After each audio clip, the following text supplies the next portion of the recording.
Mikey's here. Mikey Kay, former senior British officer who for 20 years flew assault helicopters for the RAF. He's a former strategic military planner, and whenever we do this segment, he leads it, as he would were he still in the military. Does feel like a fast escalating situation.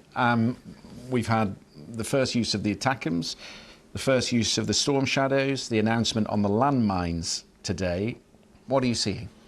Yeah, it's been a rapid 3 days or last 72 hours in terms of policy making decisions.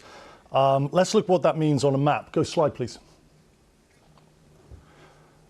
What we can see here is we've now got effectively a layered defense system where Zelensky can long-range deep strike using HIMARS, not necessarily deep, that's 50 miles. You can go to Storm Shadow, which goes out at 150 miles, and then ATACMS, which goes out to 190. And what we can see on the map here is we've got an area called Kursk, which comes well within the range of both Storm Shadow and ATACMS. ATACMS was used on Monday against Briansk, which is to the northwest of Kursk. So what we're seeing here now, Christian, is effectively a basket, a picnic basket full of defense weapons and deep strike weapons that Zelensky now has. Remind us about the Storm Shadow, what it is, and how is it being delivered? Yeah, the delivery point is really important, and we'll come on to that in a second. But if we go to slide, please. That's the Su Sukhoi 24. The Storm Shadow and the Scalp, which is the French version, which is exactly the same, but just called a different name. The Su-24 has been modified. The Storm Shadow has been modified to be able to drop 2 of those. Now, I think what's really... months?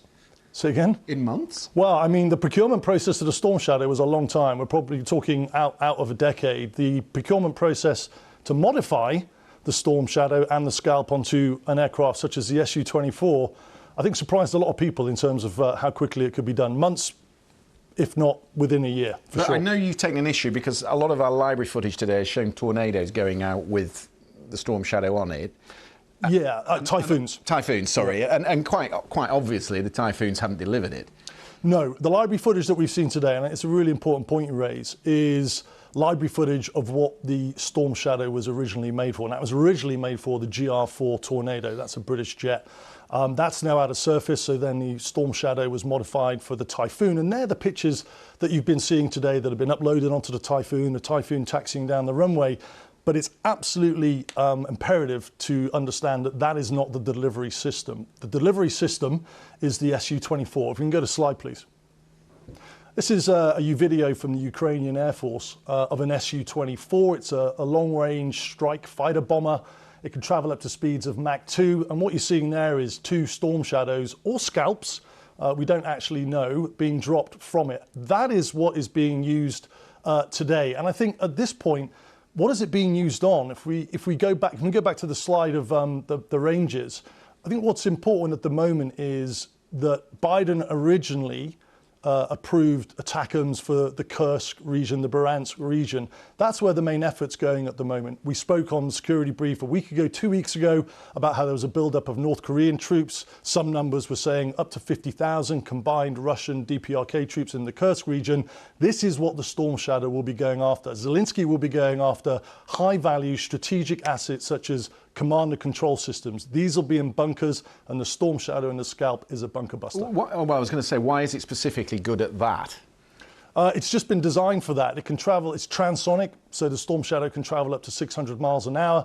When it gets released off the jet, as we saw in the footage there, it'll descend down to 150 feet. It'll pop up using GPS coordinates, and then it'll strike. So they would stand off. They would probably be on the Ukrainian side of the border, would they, where they release this? Yeah, absolutely, and that's for air defense reasons. You know, the Ukrainians have to be really careful about the amount of air assets that they're losing. They've not just got the Su-24, they've got the MiG-29, they've got the Su-27, but effectively the Su-24 is the only one that can carry this capability, Storm Shadow or Scalp. So that's now become a prized asset. That's almost become a strategic asset. So as you rightly say, they'll want to be able to stand off a little bit so they're outside of Russian air defense. We've not had confirmation that it has been used from the Ministry of Defence. We didn't have a statement from the Defence Secretary today. There's been this strategy of ambiguity, which we saw going back to the G20 with Keir Starmer over the last 2 days. And I would suppose that they will maintain that, right? And that's important when we talk about these fragments of missiles we're seeing, because, as you say, it could be the scalp. It could be. I mean, Sir Keir Starmer has, at the G20, he's held his cards very, very close to his chest. You know, and as a military strategic planner, a former planner, you don't want politicians telegraphing what your next moves are going to be. You don't want to be giving Putin the ammunition in terms of where he now has his air defence systems, his airfield, his C2 bunkers that are now in a vulnerable position. So I think what Sir Keir Starmer did was absolutely correct. But if you can go slide, please, what you'll see from this next picture is a Storm Shadow / Scalp. The point of this, Christian, is that they look exactly the same. And so until we get absolute verified evidence of debris, fragmentation, if we've got a UK government minister or a senior MOD official from the UK saying, yes, we approve Storm Shadow and Storm Shadow was used, then, you know, there's always a small sort of area of ambiguity as to whether that could be scalp. And it's important to say we've heard nothing from the French government yet as well. Mikey, thank you very much. I know you're sticking around. We've got something else to talk about later in the programme, but for now, thank you very much.